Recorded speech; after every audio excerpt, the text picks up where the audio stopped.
So, yun yung nagawa nating video gamit yung props na nakita natin sa Shopee.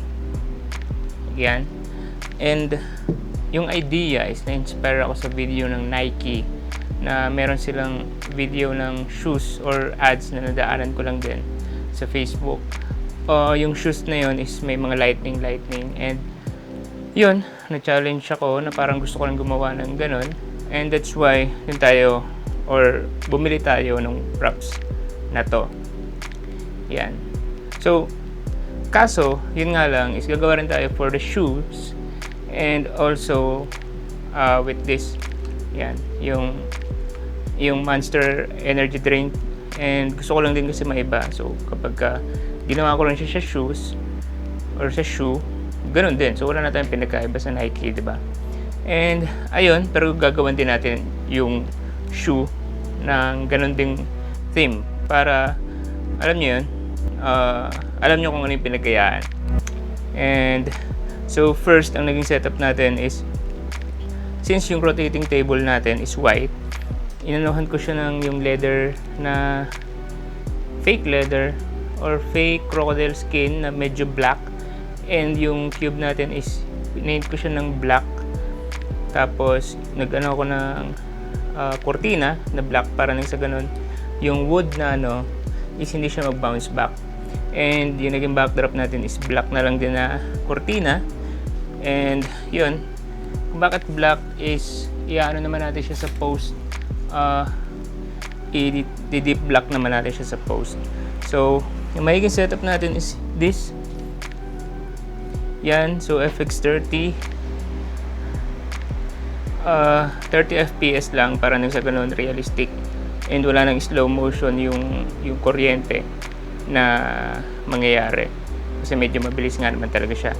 And also para nang sa ganun yung speed ng rotating table is ganun pa rin. So wala naman ako masyadong gagamitin or gagawin, or siguro a little bit na tawag dito slow motion, yan, or speed ramp dahil 30 fps naman yung shoot natin. Pero ayun, what you see is what you get. Gusto ko medyo realistic pa rin siya, so hanggat maaari eliminate ko yung tawag dito, yung slow motion para nang sa ganun is realistic pa din siya.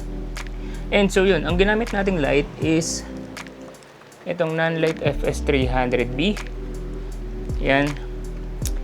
And yun lang. So as long as possible, ginawa ko siya na single light lang para nang sa ganun is medyo dramatic and dark yung mood.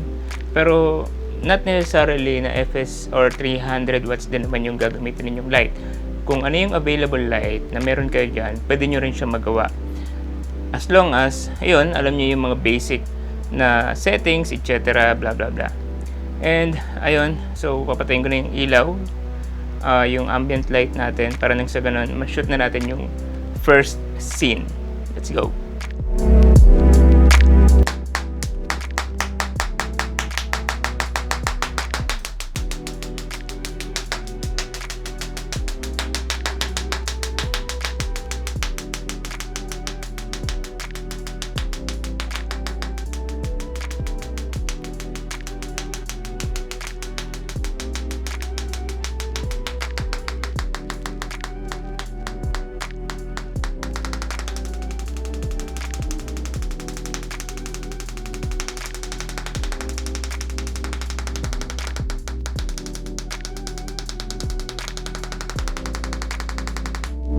So mag-shoot din tayo ng plain plate, yung wala yung product, para background lang.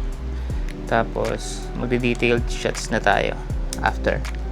Okay, so tapos na tayo sa opening and yung closing shot. So next natin is yung part na ng mga detailed shots. Excuse me. So sa logo, yan, sa ibang details, doon naman tayo. And also, lalagyan pa rin natin ng ito, yung Tesla coil.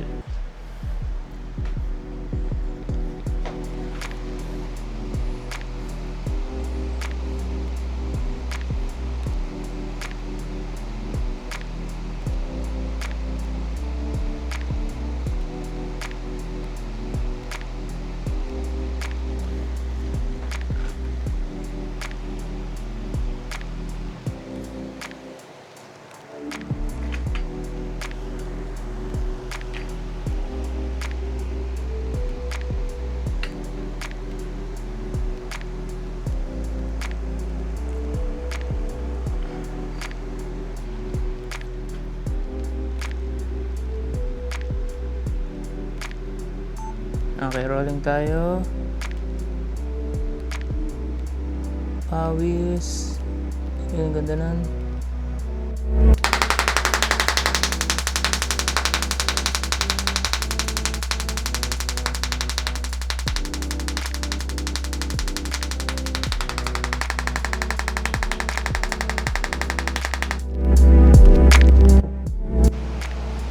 Okay, so yung next scene natin is try natin ng yung part na yung sa monster lang, yung tawag dito, yung sa may pangalan lang na part. Let's try.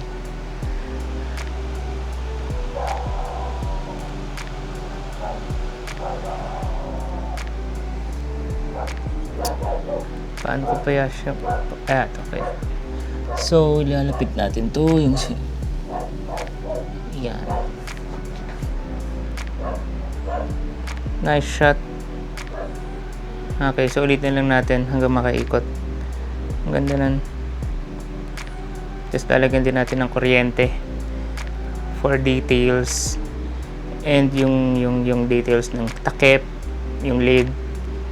Yan.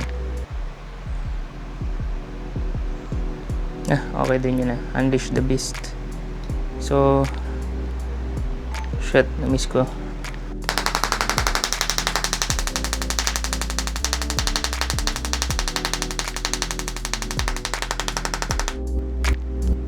Isa pa, isa may Unleash the Beast.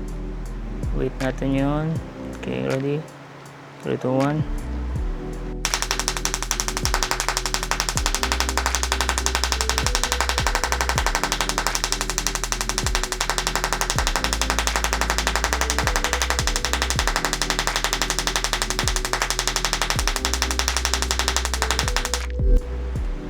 Okay. So, meron na tayong dalawang detailed shots. So, try naman natin yung mismong lang, yung mismong kuryente lang. So, para nang sa ganun, meron pa tayong extra element. Okay. So, gagamitin natin yung kuryente lang para sa effects lang. So, background lang siya. Background effects lang.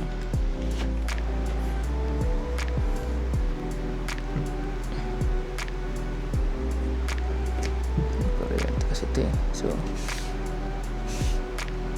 naipot na. Baka mabasa. Off natin to. Yan.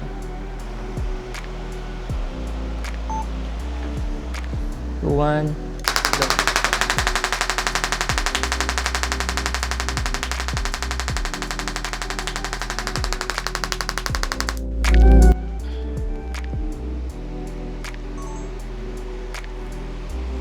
And ayun, sana may natutunan ka sa video na to, and also don't forget to like this video, comment ka na rin kung meron kang mga suggestions, and don't forget to subscribe na rin para sa mga next video natin is updated ka. Gagawa rin ako ng video for my shoe na Nike din, black naman siya, and hindi ko na i-shoot yung BTS noon kasi nag-guess nyo naman na yung video. Sana may natutunan ka, and see you on the next one. Bye bye!